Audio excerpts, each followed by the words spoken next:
Welcome back to the show. Welcome back to the show.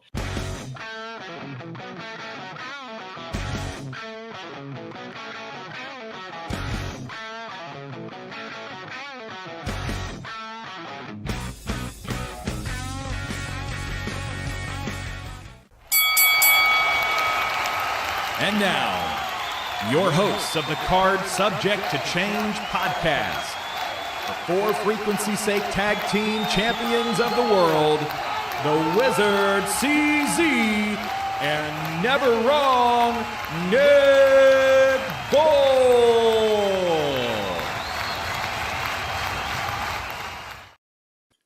Hello, one and all. Welcome back to another exciting edition of the Card Subject to Change podcast, the podcast by the fan for the fan. Of course, I am your host, never wrong, Nick Bull. And joining me, as always, is my co-host, the co-tag team champs of the For Frequency's Sake Network. He is the one. He is the only. He is the Wizard CZ. Wiz, how you doing this week?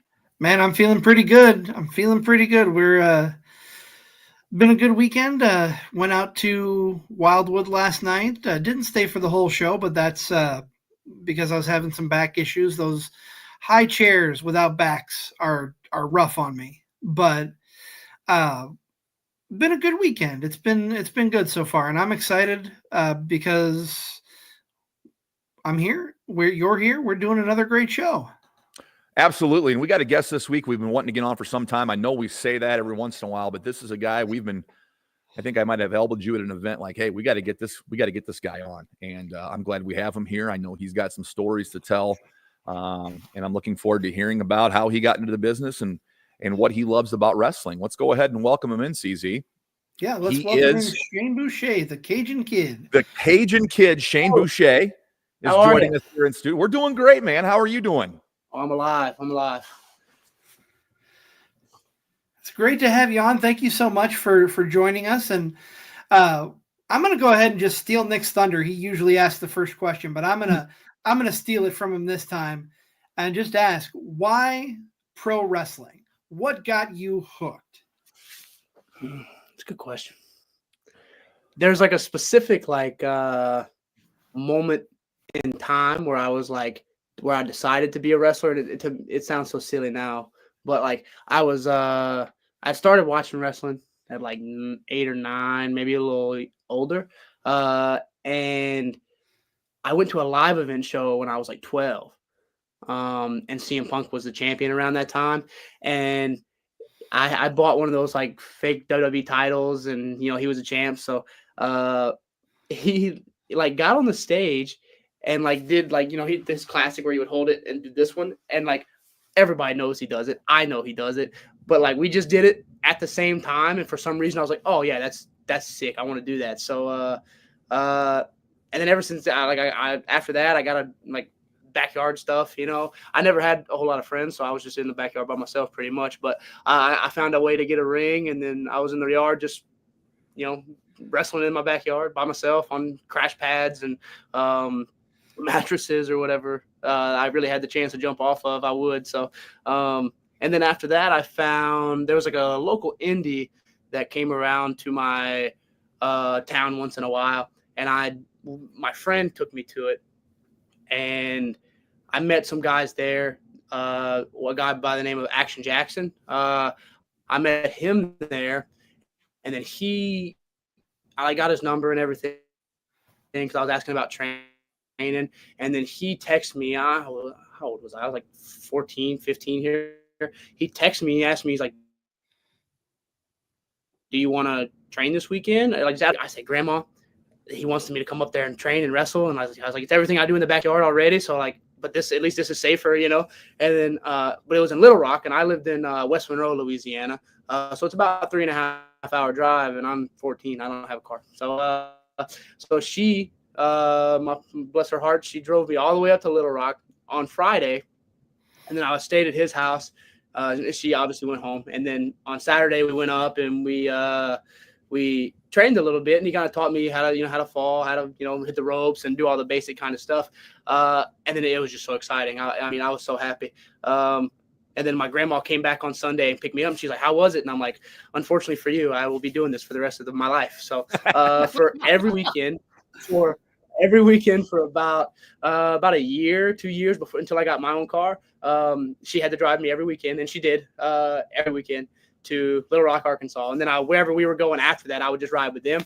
But every weekend, my grandma took me 3.5 hours to Arkansas, and I will never forget that. I hope I'm able to pass that on to my kids. I'll drive them wherever they want to go. So, but yeah, after that, it was pretty much off to the races. There was no turning back now. So, and here we are. What a great intro into the business. Oh yeah, I think it's honestly, it was the best intro to the business I think you can get, because I was just training, and I had already paid for Black and Brave to come up here and train. So I wasn't really looking for anything. Like, I wasn't expecting to get booked. I wasn't expecting to do anything. I would go to Little Rock on Saturday. I would train, and then, I would watch the show. I would help out. I would do security. I would do anything they needed me to do. I would do it. And then along with that, he wrestled at this place. It was called Main Event Pro Wrestling at the time. They don't run anymore, and they're from Texas though. They kind of went down the I-20 interstate with a couple cities. They would do it, and that's the independent promotion that I saw originally. But then I started helping out there and just setting the ring up, and with the idea that once I got done with Black and Brave, all these places would book me. So as I was training with him, I never expected anything, which was, I think, the best way to come into it. Was like I didn't, I wasn't like, oh, why aren't they putting me on the show, or I'm better than this guy. I had none of that, because that wasn't where I was at the time. So I truly didn't expect to do anything until after I finished Black and Brave.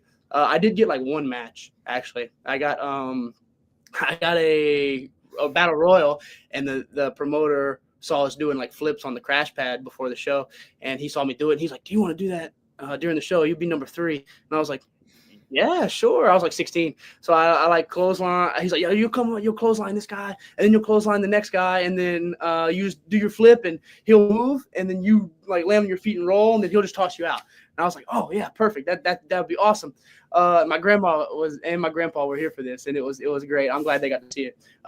So I so nervous. I didn't have any theme music. They made me come out to AC/DC, which was I love AC/DC, but I hate AC/DC as well. So it was very but like the music hits, and they're like, go, go, go. So I run out there, and then I like clothesline the guy, and then I clothesline the guy, and then I was like, I went up to do the flip, and I was like, all right, land on your feet. But I was just so excited. I just went all the way through, and I landed on my face like very hard, and everybody like, oh, and I was just like, oh, I messed it up, but I was so excited. I didn't even feel it, man. I was so excited. Then he picked me up and threw me out, and I got to the back, and everyone was like, that was awesome. And I was like, dude, I know I'm really good, huh? It was awful. I'm awful, so like, but after that, my grandma, she was so happy. My grandpa was so happy. Everybody thought I did so great. And then I actually found that footage probably a year or two ago, and I watched it, and I went, oh, I'm so bad. I was so bad. I had no clue what I was doing, but I was just happy to be there, which was fun. So, but if you'd have told 14, 15-year-old me that 16-year-old was doing that day, they wouldn't have believed you. Or they'd have been like, yeah, probably. I mean, how cool as a 14-year-old, you are getting pretty much kind of like on the job training. And you're cutting your teeth as a 14-year-old. As a 14-year-old, I worried I'd be home in time to watch Raw. And here you are helping set up rings and learning on the job. How much did that further you for when you came to Black and Brave and started training? Like, how much did that get you ready for it?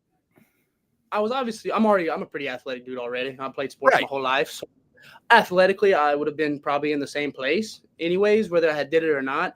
I think mentally it helped me more than some of my counterparts, where I was kind of already used to, eating crap sandwiches and, kind of just biting the bullet and just doing what you got to do and not really expecting anything to happen for me and just trying to work as hard as I can to make something happen.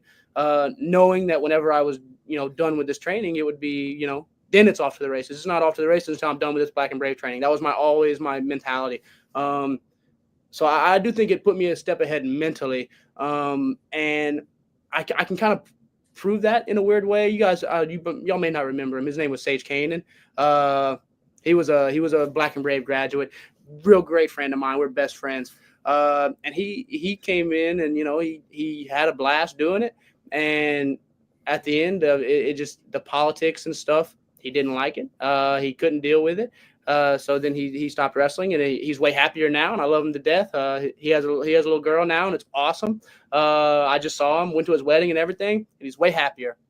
But because he didn't have all that stuff that I had before, where I had to mentally deal with this stuff and dealing with people disrespecting me and, kind of having to take these things, he wasn't as prepared for it. So when it happened to him, he was like, oh, I don't really like that. So, he just kind of was like, I'm not going to deal with that. And he left. And now I'm still here. So, and there's a lot of people that are like that. They get to the dance and then they don't realize, or they realize they don't like dancing. So, it's kind of part of it.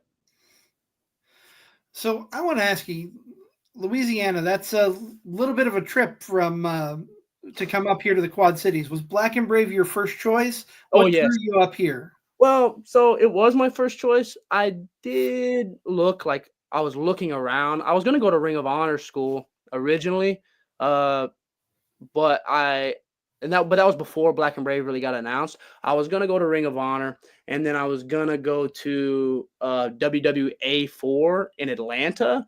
And I had this idea that I was just going to live out of my truck. I had a Tacoma, and I was going to put like a camper shell on it, and just put they had these bed setups where you put your bed in it and have the shelves on the side of it, and it'd be real cramped. But that was my plan. I was going to do that. And then probably about 3 or 4 weeks of really looking into wrestling schools. And I had already determined that I was doing the WWA4 truck idea. Black and Brave got announced, and I was like, and at the time, I'm pretty sure he was everybody's favorite wrestler at the time. But Seth Rollins was my guy. I thought he was the coolest. I've been watching him since he was in Ring of Honor. So I watched him all the time. So as soon as that got announced, I was like, oh no, I'm going to be going there. And then I showed my grandpa about it. And then he thought Davenport was Chicago, a big city and everything. He's like, the big cities are dangerous, and it's gonna be cold up there, and you're not gonna be used to being cold and everything. So to prove him wrong, I wore shorts and a t-shirt no matter what every time of year. And I'll be like, look, I'm used to the cold. I'll be all right, and I'm trying to convince him that I'll be good, But yeah, once it got announced, I was I tried to go earlier. I tried to go when I was 16, and they said no. They said I had to be 18, and I was pretty upset because I graduated high school early at 16, so I could go to Black and Brave. But then they wouldn't take it, so I had to wait. I love hearing that. So you turn 18. You are set on living out of the back of your truck. And instead, you get to the Quad Cities. What's your first impression of not only the Black and Brave Wrestling School, but coming from Louisiana to the middle of the Midwest? So this sounds very weird, but the Quad Cities and where I'm from in Louisiana are almost identical except for the weather. So down in Louisiana, I'm from West Monroe, Louisiana. It's the Twin Cities. So we have West Monroe and we have Monroe, and it's the same setup. The river, the bridges, Mm-hmm. The whole deal. The way you get into Walmart up here in Moline, it's the same type of road where you got to go around a little bit. It looks identical. So like when I got here, I was like, wow, this is exactly what I'm kind of used to. I was living inside of the the city part of the Davenport area or the Moline area, so I was closer to everything. Because in West Monroe, we had your Walmart and your Waffle House or whatever, and then now I just live in an apartment in the middle of all of it. So it really so by the time November came around and it was snow on the ground and it was negative 25 degrees, I was not very happy about that. My grandpa was very much right. The cold weather was not for me. It's still not for me. It's 50 degrees outside. I got my Drake jacket on. This is a duck hunting jacket. It's meant for cold weather. I'm freezing. I'm in my own house. I'm freezing. So I'm not a big fan of the cold weather. I didn't have a car that was ready for the cold weather. So I got stuck and, I had to dig and all that kind of stuff. And it's not my favorite. But as far as like acclimating to the whole place, it wasn't too bad. I really enjoyed it, and I really liked the Quad Cities at the time. So that first snowfall, a bit of a culture shock coming I up had from the never south. seen snow up to that point my whole life, and I had traveled a lot, like being like 14, like and like my grandma was taking me everywhere. When I got a car, I was going everywhere. But like I just whenever I was in those snowy areas, I guess it just wasn't snowing, and I just got lucky and never saw. I just had never seen it my whole life, and then I got here and I was like, oh wow, it's so magical and beautiful. And then I stepped outside and I was like, oh, it's cold. I'm like, and, you go outside and you're like, I'm gonna do a snow angel, and you lay on the ground, and now you're not just cold, you're wet. So I'm like, oh, I didn't know you got wet when you did that. I didn't know, like, and then I'm getting, then I get sick, and then I go inside. I'm like, oh, I've never been sick like this. And then oh no, I don't like it. I don't like it at all.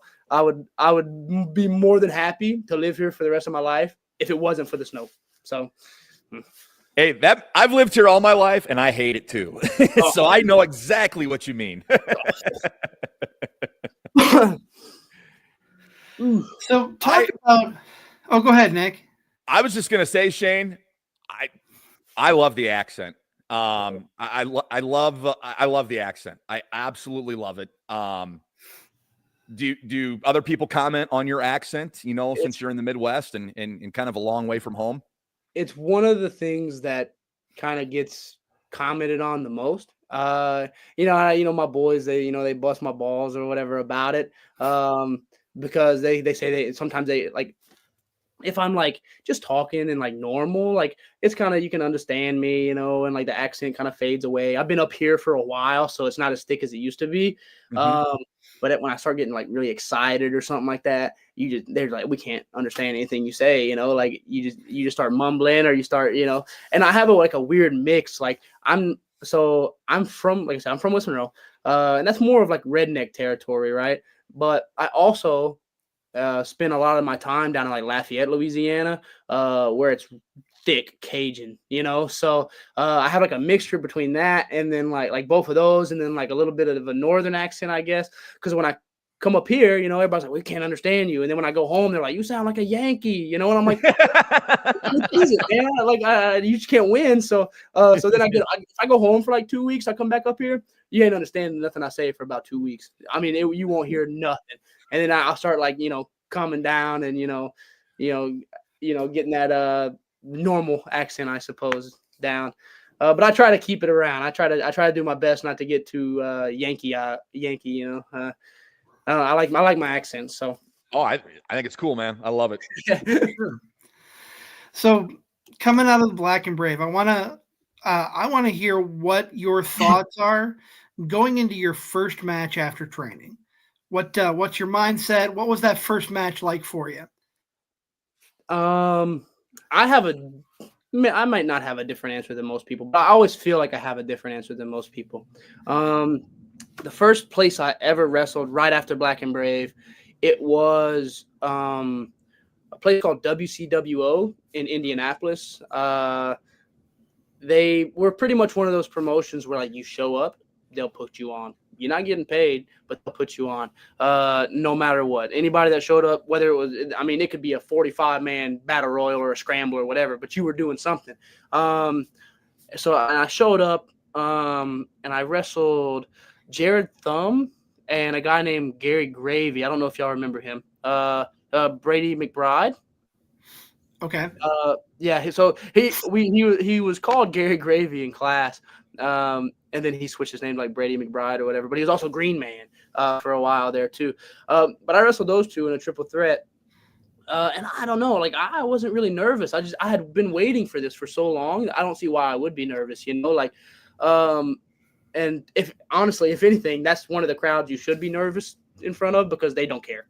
They don't care about nothing. There could be 1,000 people there. Nobody's cheering. They're all sitting on their hands. They've seen everything. It was just a place to practice pretty much. But I didn't have any music, no AC/DC this time, absolutely no music at all. So no AC/DC, no AC/DC, no nothing, no Cajun music, nothing. I went out to nothing. So with all that, I just wasn't nervous. Like I said, I just waited my whole life to do this, and I had never wanted anything else. So I didn't see a point of being nervous, because this is what all this has been building up to this whole time. It's off to the races at this point, So the first one I wasn't nervous. After that, I would get nervous, just because I didn't want to let my opponent down. I didn't want them to think I was bad. I didn't want them to, kind of have this match with me and then be like, he's not that good, and then go tell everybody else that I'm not that good, And I probably had plenty of those, but that's always been my biggest thing. No matter, I want the fans to enjoy it, but as a personal level, I just don't want to disappoint my opponent. I want it to be everything they thought it was going to be, and I want them to think that I'm good. And that's just kind of what's always made me nervous. And also, can I do the stuff that I've just said that I can do to this person? If I, tell them I'm going to do this move, and this move, and I go out there and I'm getting tired, I'm blown up or whatever, am I going to be able to do these things physically that I say I'm able to do, and not mess it up? And then being nervous about that stuff is what makes me get jittery and stuff. But once I'm out there, it's nothing. I don't get nervous. Especially at this point, I've been doing it this is my 7th year after graduating Black and Brave. I don't even really count anything I did before, but this is my 7th year. So at this point, I feel like of course I feel like I got it, but I'm sure I'll say that to myself in 7 more years and be like, that 7-year guy didn't know anything, Right. The same way that I look back at the last 7-year guy and he didn't know anything. But yeah, once I'm out there, I'm good, man. I just don't want to I just never want to let down my opponent. So, that's just one of my biggest things. And, once you get out there, it's kind of like a switch flips for a lot of people from what I've been told, where you may be nervous in the back, but as soon as you get out there in front of the crowd and the crowd is cheering you on or booing you, depending on which side of the fence you fall on, that switch just flips and you're on.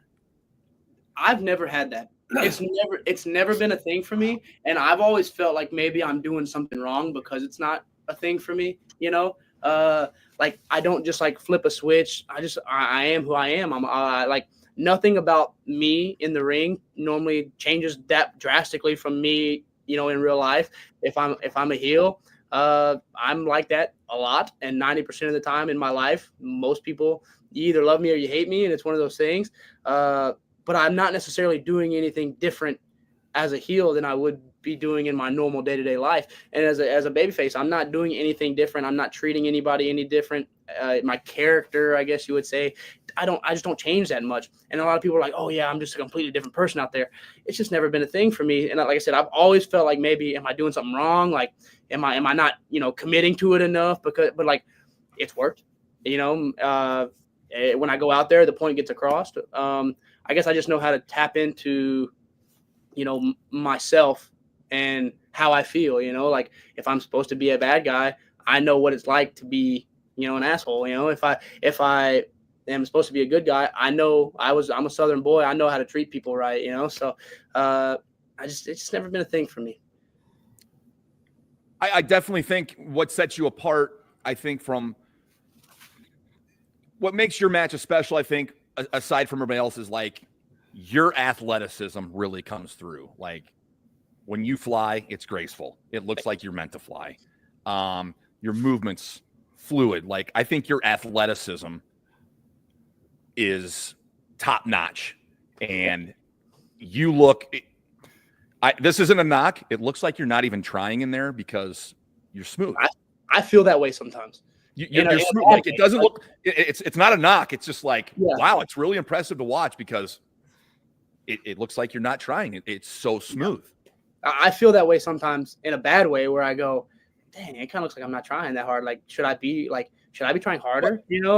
But I don't. It's not. Am I not being dramatic enough? Am I not being showman enough? Because it just looks so nonchalant sometimes, and that's one of those things where I go, I need to do more. So every time I go out, I try to be not nonchalant, if you will, or I have to make it look like I'm trying, even if I'm not. That sounds so egotistical too. I hate that. But yeah, no, I feel that same way a lot. It's one of those things I'm constantly working on it. I'd be remiss to say your elbow drop is very Shawn Michaels-esque. And it's my guy. Is that your guy? Is that who you pattern? It is. I think Is So, that like, your guy, and is that who you pattern yourself after? And if it's not, I was going to ask, if it's not Shawn Michaels, then who is it? I kind of have a couple of guys that I like kind of mix together. I would say, as far as like if you were to say like mannerisms, I guess, and like work rate, if you know that's the thing, or like just how I like to put my stuff together is very Shawn Michaels. Like I always enjoyed watching them, and in my head, if it works, don't get rid of it. So and I'm sure a lot of people work that same way too, but I always like the stuff that Shawn did when he was kind of in between everything. Like the moves are cool, you know, and like the forearm and the kip up and the elbow, awesome, you know. But the way he would just play with the fans, that's one of my favorite things to do, just playing with the fans, like getting them into it, just doing that, you know. I always just call it carny stuff, you know, like when you go to, like, if you're at a fair, you know, like what would they like, you know, they don't like wrestling, but what would they like, what would they cheer, you know. And if it works for them, it'll probably work for everybody else. And just Shawn always did stuff like that. And he was just always trying to figure out how to get that reaction. And then but as far as moves, I have stolen everything from Trevor Lee. I think he's awesome. I think he is one of the best. I grew up, I guess, but like grew up in the business watching him. Like when I was 18 and I moved here, and we're going to AAW every week and help set up and trying to get on the show, you know. And Trevor Lee's there and he's doing his thing and he's having the best matches on the show and he's going on the mic and he's talking his stuff, you know, and it's funny and he's, you know, doing whatever he's got to do to get some kind of a reaction from these people. I don't know. It was just always so entertaining. I love watching Trevor Lee stuff. And then like when he got signed like to WWE, I was so excited. And then they changed his name and it made us very upset. But me and all my boys, you know, we all do Trevor Lee stuff pretty much with the hay keepers. You know, we did the peace signs for Trevor Lee. You know, we do the apron penalty kicks. That's Trevor Lee. You know, like I've always thought he was so good, and I just wanted to be kind of just like him when I came in. I feel like everybody has that like somewhat of a switch where they go from like watching WWE, you know, where you go, oh, I want to be just like Shawn Michaels, or I want to be just like Seth Rollins. And then you start wrestling, and then you find that guy that's doing the same level as you, where you go, if I can be that good, I'll make it, you know, like, and Trevor Lee was that guy for me. I just always, like I said, I just always thought he was so good. Yeah. But so like I do a lot of his moves. I do a lot of ACH's moves sometimes. I try to stay away from Will Ospreay moves. He's awesome, but everybody and their mama does Will Ospreay moves. So, Yeah. But I mean, I grew up in the business kind of. The one mentality that I was always taught was, you know, originality is forgetting who you stole it from. So you can make because nothing is original. There's nothing you're going to do that you've created. So if you can just forget that and just pretend like you made it up, then, you know, you made it up. CZ, I'm going to let you ask the follow-up question since you're a huge Trevor Lee mark. Well, oh, really? Let's go. I am, but my question wasn't with Trevor Lee. I mean, you mentioned ACH. Yes. And you had the privilege of being his first match in SCW this year. What was that experience like for you? I was there. I love that match. It was awesome. I'm not going to lie to you. I felt like he went easy on me. And obviously I was his first match back, and I'm not going to sit here and say he was nervous or anything to wrestle me, because, like, you know, I'm nobody, but I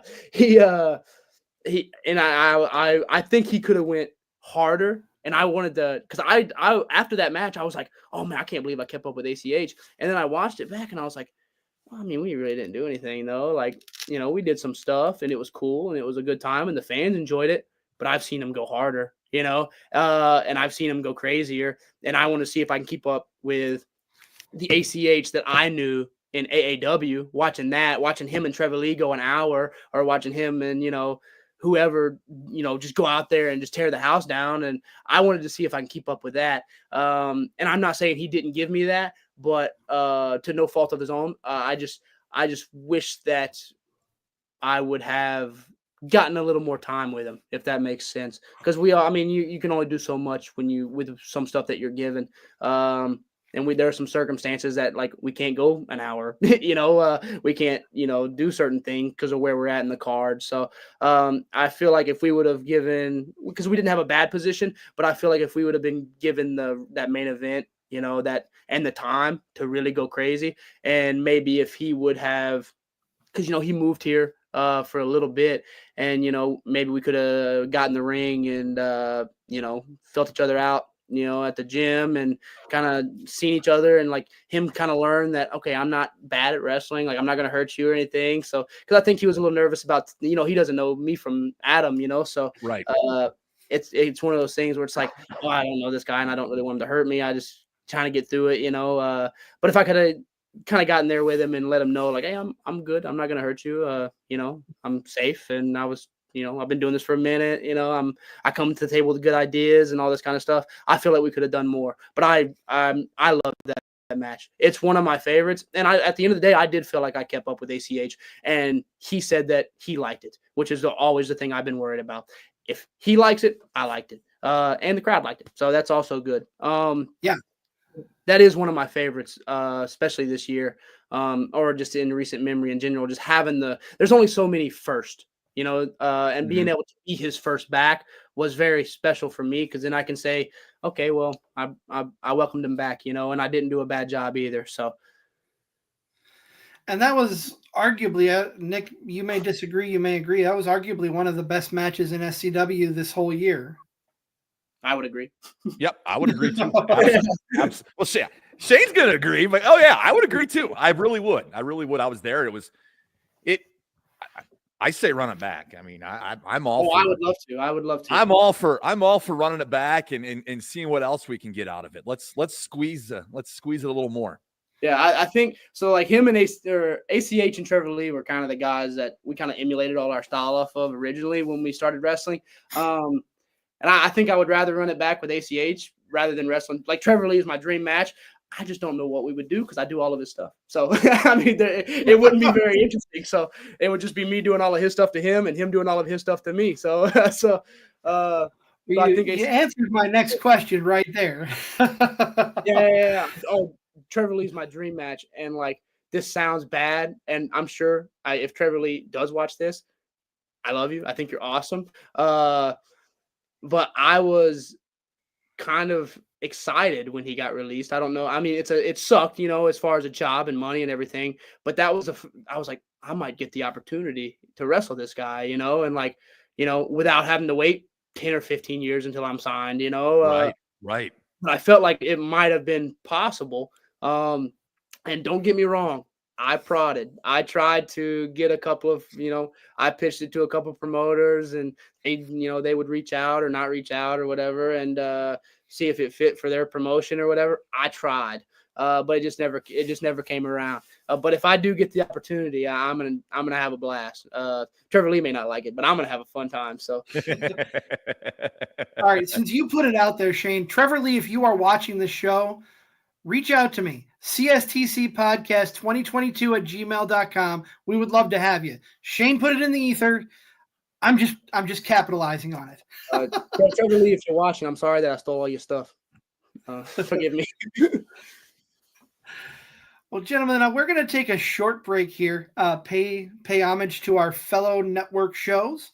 On the other side of the break, we have our weekly moment of focus with JT Energy, but we'll be right back after this. For frequency's sake, has you covered on all things sports. From the squared circle to the hardwood and the gridiron to the speedway, we've got something for everyone. Walk down the aisle with the boys from Card Subject to Change every Sunday as they take a deep dive into everything pro wrestling. Head on over to the hardwood with Doug Green and Watching the W each week for all the news from the WNBA. Want more insight from Pit Row? Check out the Green, White, and Checkered podcast where they give their insight on everything happening on and off the track. Need your gambling fix? We've got you there. Dan Hancock and Gotham Gambling will help you cover the spread with the Golden Ticket Show. Football more your style? Explore the waters of NFL DFS with DFS Deep Dive with Brian Craighead and Jordan Kernan each week. More into the science portion of the game? The Professor John Bush and Dennis Michelson take you into their science lab and dissect your week in the data lab. Need to know who to start last minute? The network's flagship show, For Fantasy's Sake, is here in a pinch. The fellas come to you live every football Sunday from 10 to 11:30 Central with the week's best DFS, gambling, and lineup advice. And wrap up your Sundays with Joe Winkle and Nick Brinks as they come to you live with educated ignorance looking at all the day's action. Not enough football on Sunday? Not a problem. Kick your feet up at lunch on Monday and slip into the football lounge with Mark and Dan while they look at the week that was in news, notes, and more. For frequency's sake, you know what we mean. Welcome back to the show. Welcome back to the show. You are tuned in to Card Subject to Change, the podcast by the fan for the fan. We haven't mentioned this yet this episode, so we don't get fired. I just want to say we're powered by Lopez Pizza, built by Durham Remodeling, colored by Ryan Allison Tattoo, and protected by Jared Zuka of Country Financial. We are sitting down with Shain Boucher in the studio, but before we get back to Shain, we're going to toss things over to our good friend JT Energy and a moment of focus. Welcome to a moment of focus with the feline phenom, JT Energy, and the Card Subject to Change podcast. You have a former opponent of mine, Shain Boucher, in the studio. And that's going to bring me to my moment of focus. And that's being thankful. Thankful for what? Thankful for everything. Be thankful for this moment. Be thankful for the people around you. Be thankful for the world that you get to live in. Shain Boucher, you should be thankful that you survived being thrown off a balcony. I should be thankful that I haven't seriously hurt Rip Studwell yet. So don't forget, be thankful. This has been a moment of focus with the feline phenom, JT Energy. Obviously some animosity there for Rip Studwell. That's the second time that JT has called him out on the show. Rip, if you're listening, we'd love to hear your response. But Shain, JT mentioned the elephant in the room that has been here since you got on the podcast, and that is that flight off the balcony at Wildwood. And I just got to ask, as you're standing up there with Dante, being ready to be hurled into the ring, what is going through your head? Fear. That was a pretty fun day, man. I will be honest, and I will say that I showed up to that show pretty crabby. I was not in a good mood already. And I had been asking to jump off that balcony for a very long time because I can't, obviously, you can't just do it. You can't just, there's some things that are, you got to ask. And that's one of them. And, for the circumstances to arise, we had a scramble or it was a 6-man scramble, 6-man tag, whatever it was. Having enough people there and, I'm not jumping off through a table or, one person or anything like that. So having all those people there, but I was in a pretty crappy mood and I had been asking to do it for forever and they would always say no whenever I asked. And I tried to always fit it in whenever I had enough people there to, receive me, if you will. And then, I got there and the idea was pitched to me, not in necessarily a way that I wanted to do it. I would have much rather just jumped by myself. But they wanted to throw me. And it pissed me off a little bit because I wanted to do it for so long and I wasn't getting it to do it my way. But you take what you can get. So I was kind of like yes and no all day where I was like, oh yeah, we'll do it. Just in case we don't want, we get out there and we don't want to do it. Let's do this instead. As a backup plan or, we were trying to come up with backup plans in case, I chickened out or he chickened out or, whatever. But I kind of looked at him and I went, you gotta make me do it. I was like, I might chicken out. I'm not gonna lie to you. Cause you look up and you're like, it's not that high, it's 10 foot, 15 foot. And then you get up there and you look down and it's a lot, it's 20 foot, 25 foot. At least it looks like it is. So, completely different world. Yeah. Like a different situation. So I was like, yeah, we just got to do it, just don't let me, chicken out. So, we get to the moment, and I have like a hold on him like this. So I think, where he's kind of got me by the hair, and I got him by the arm like this, and then, he does the deal, and it wasn't that scary. It wasn't bad at all. It was a good time. It was a fun flight. And then there's two people that kind of like saved me in that, Bruce Hamilton. Thank you. If you're watching, thank you. He was a big receiver for me. He kind of was the only one that, there's a couple people there that, caught a leg or caught an arm. He took the whole thing. I mean, I just hit him in the face with my whole body. And he just pulled me in like it was nothing. He's so strong. But also Dante, I was not indeed holding him like this. I was holding him like this. Yeah. I took a good chunk out of his arm. He was like, when we got to the back, he was like, what happened? And I was like, what do you mean what happened? We did it. And he goes, and he was just bleeding. I was like, I'm so sorry. I did not. It didn't feel like I was doing that. I thought I just had a normal, nice little grip on him, But I was scared. Apparently, I took a chunk out of him. So those two guys kind of got me through it. And I'm glad I got to do it. I won't do it again. I'll tell you that. But I'm glad I got to do it. In bucket list things, I suppose. So, Is that the craziest thing you've ever done in professional wrestling? I've done so much and so little at the same time. We're like, yeah, that's crazy. But, I've done, I wouldn't say I've done a death match, but, I've done, hardcore stuff, light tubes and thumbtacks and all that stuff. And to me, like, that stuff is way more hardcore than jumping off a balcony. I was doing that in the backyard on a trampoline or on a mattress or, whatever. So to me, that's just like, I like to do that stuff. And it's, almost expected of me. But all that other stuff is way more hardcore than that. So that's fair. Before we switch gears and move on to something, change topics, I got to give a shout out to you first of all, and to Rob Kammerer over at the MLW Confusion podcast. I know he's watching right now, chilling out in his hot tub full of pizza rolls, but he provided the video that we shared on social media, and that is the most viewed reel we have ever had on Instagram. We had over 750 viewers on that. So thank you for that. That's what I do, man. That's what I do.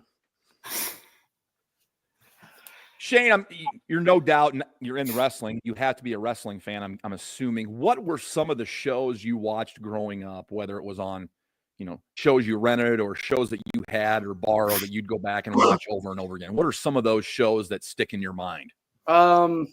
Obviously, I watch Raw and SmackDown every week. Mm-hmm.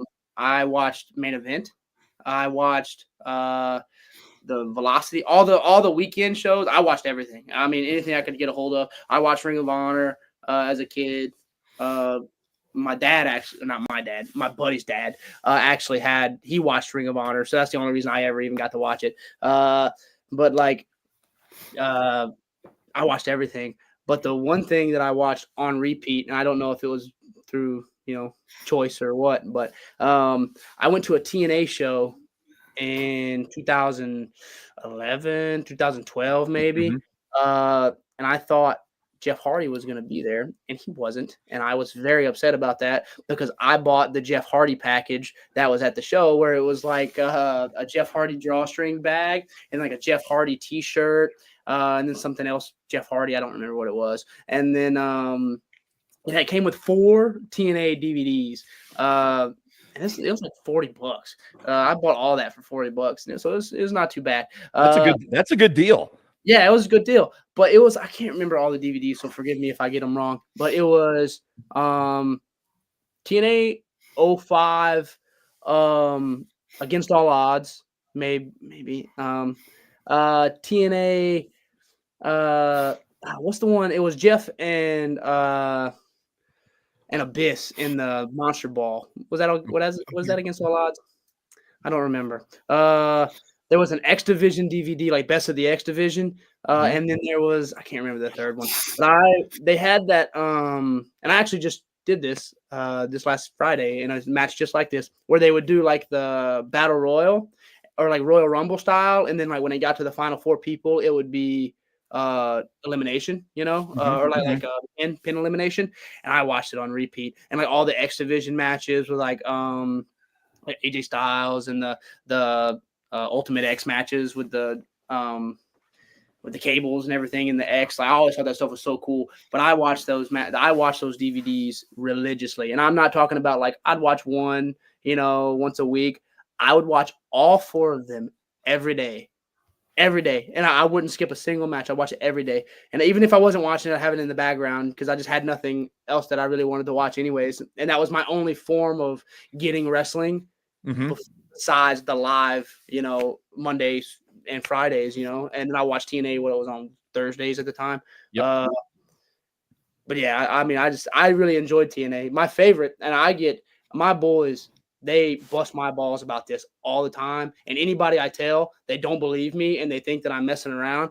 I think that the immortal Jeff Hardy is the best version of Jeff Hardy. Like the the short hair, half blonde, half black, the purple belt that had his face on it. I thought that was the coolest thing. And nobody else seems to like it. I'm the only one. But every time I talk to anybody about it, they always like, that's awful, like the music, the music, another me, they're like, yeah, he just wasn't a good heel. And I'm like, are you serious? I loved him, obviously, but like everybody hated him. It was just like, and like maybe it was me being young and going, oh, everybody's booing him, so that means he's doing a good job. Maybe they did just hate him and they just didn't want to see it. But like I always thought it was phenomenal, and I just thought he looked cool, in the black and the purple. Sick, dude. So yeah, but I watched that stuff religiously, and I would like be in the backyard like playing all their theme songs on my phone, doing their entrances or whatever. For sure. So all the TNA got sick. So what would Shain Boucher, how would Shain Boucher fare in the X Division or an Ultimate X match? I mean, of all the guests we've had, I think that is right up your alley. Yes. I think I would do good. I think I would. Too. My biggest thing, I'm at a kind of a point where I want to be good and I want to be the best. But on a personal level and on like a professional level, I suppose, I would want to think that I can keep up with those guys, and I think I can. But I would like to prove that I can keep up with those guys. And I've wrestled a couple of them, like I've wrestled. I mean, passingly, we had like scrambles where I did one thing with them, or a rumble where I did one thing with them, or whatever. Ace Austin and Trey Miguel, and like I've done some stuff with those guys before, and they taught me a lot, and it was very fun. And to watch them kind of transition into the X Division and just TNA in general was really fun. But I would like to show them how much I've improved since that was, because that was 6-7 years ago when I first started, and I've come so far, and crafted my own style that I stole from Trevor Lee. And then, I crafted all this stuff and came up with this character and done all this stuff and improved myself. And I would like for them to be able to see that and to really show that I can hang. That kind of be the main thing that I would want to do. Obviously, X Division champ and, all that kind of stuff would be awesome, but just to get the chance to show them that I can do everything they can do, maybe better. So I'd pay to see that. I'd be in front row if I could for anything X Division with you in it. I'd be there. Well, I appreciate it. What are you watching now? What do you gravitate towards in today's wrestling world?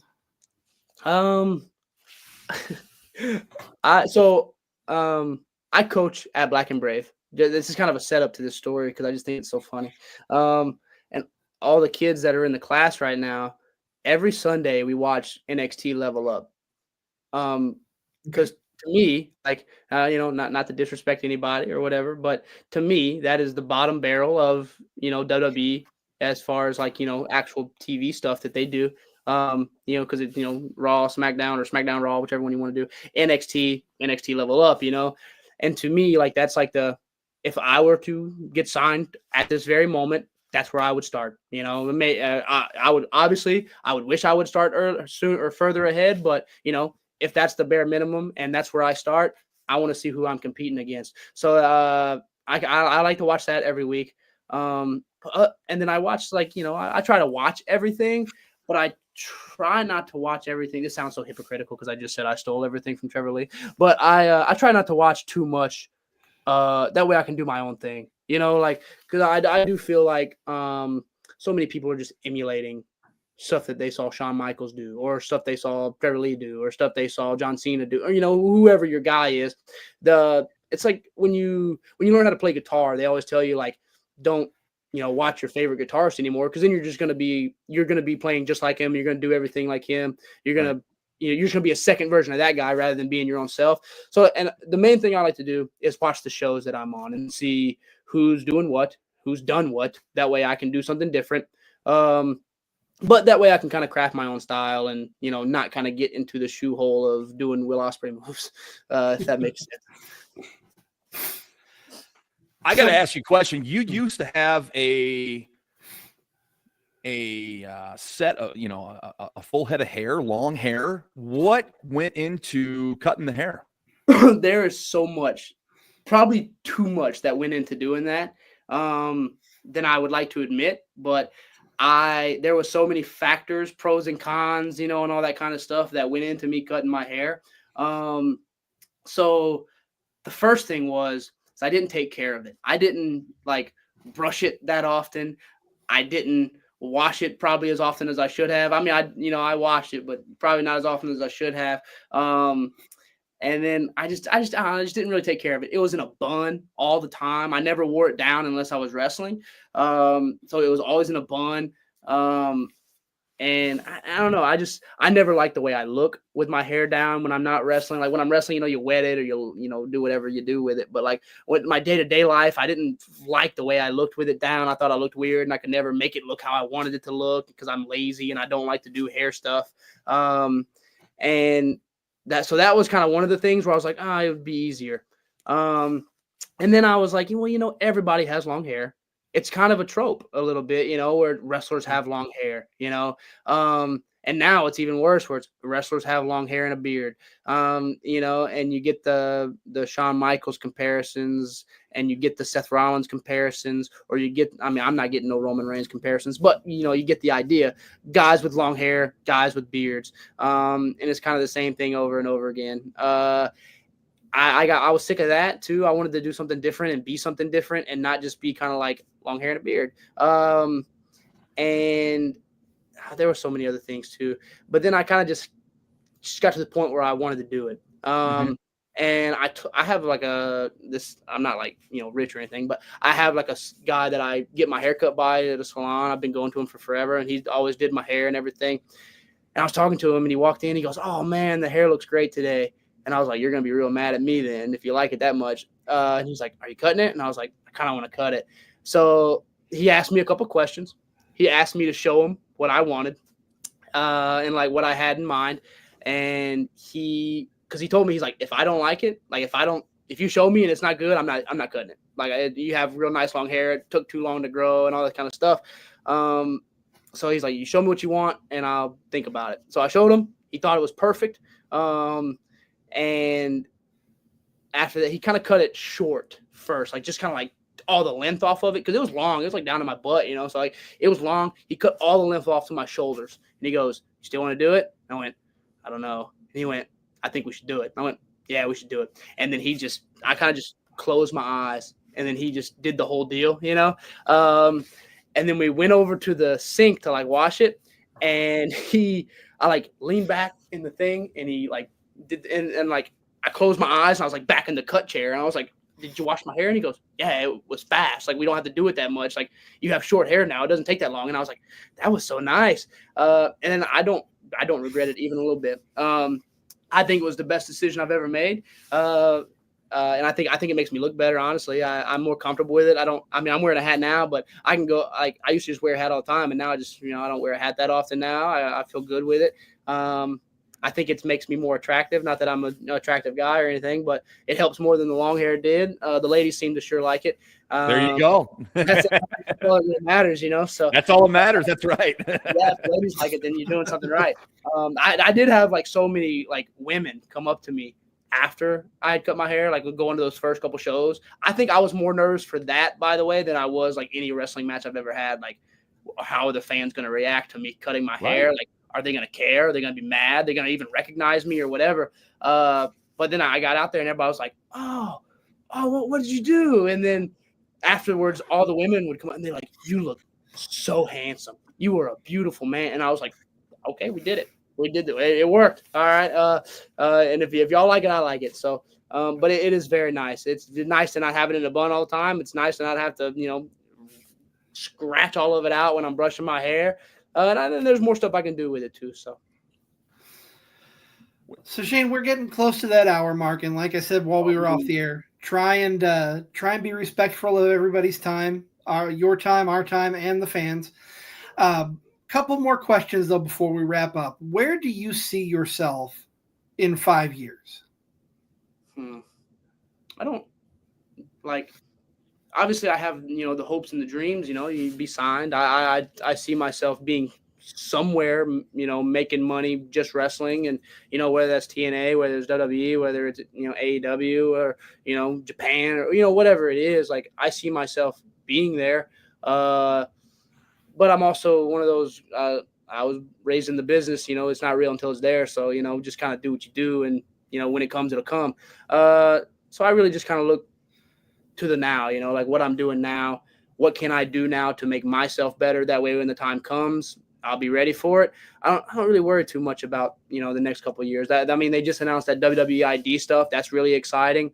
I think there's a couple of us here at Black and Brave that are more than ready for that. And then now it's just kind of getting in front of the right people. So, that could be a year, that could be 2 years, that could be 10 years. It doesn't really matter to me. I'm gonna be here forever anyways. So it's off to the races. Like I said, I'm here. I'm a lifer. So whether it's indies, whether it's, signed, whether it's whatever, wrestling is the deal. So.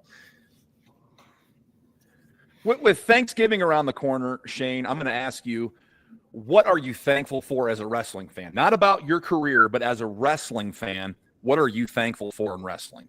Thankful that there's so many options to watch. Like you can watch your AEWs, you can watch your WWEs, your TNAs, your MLWs, your NWAs.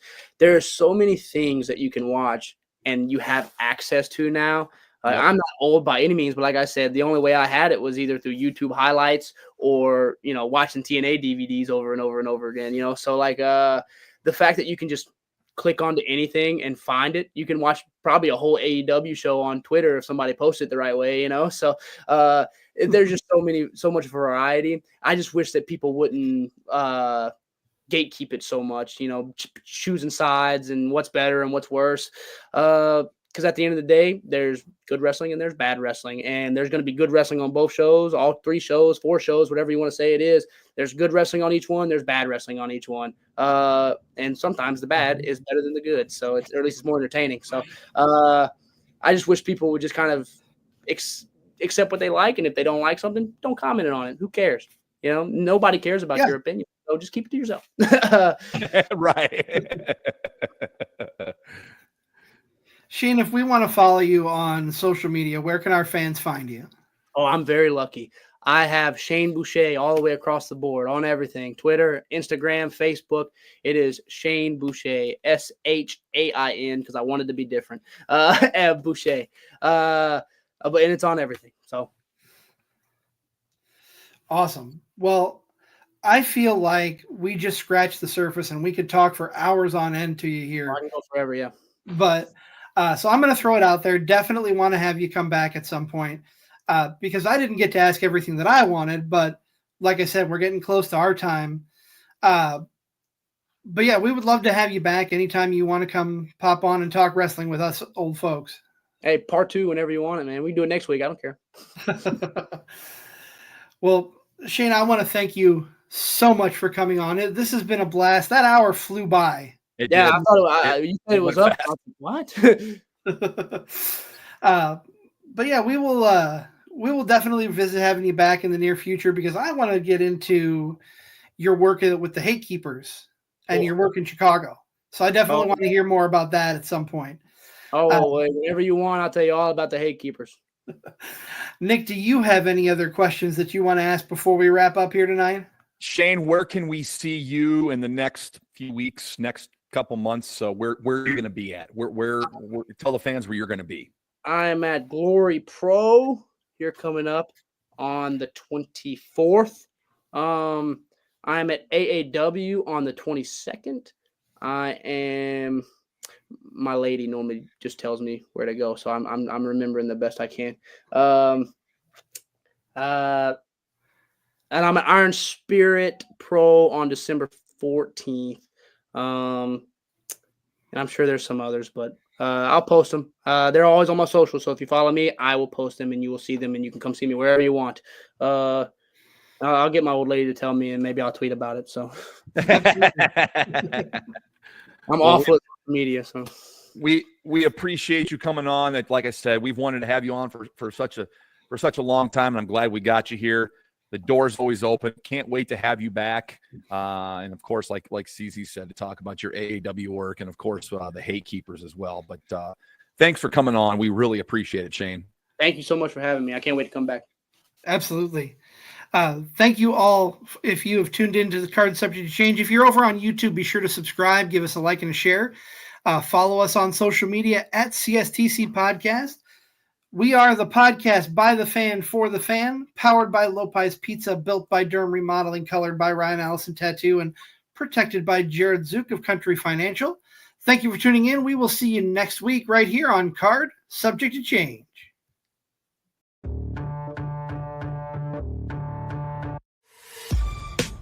This has been a For Frequency's Sake Podcast Network production.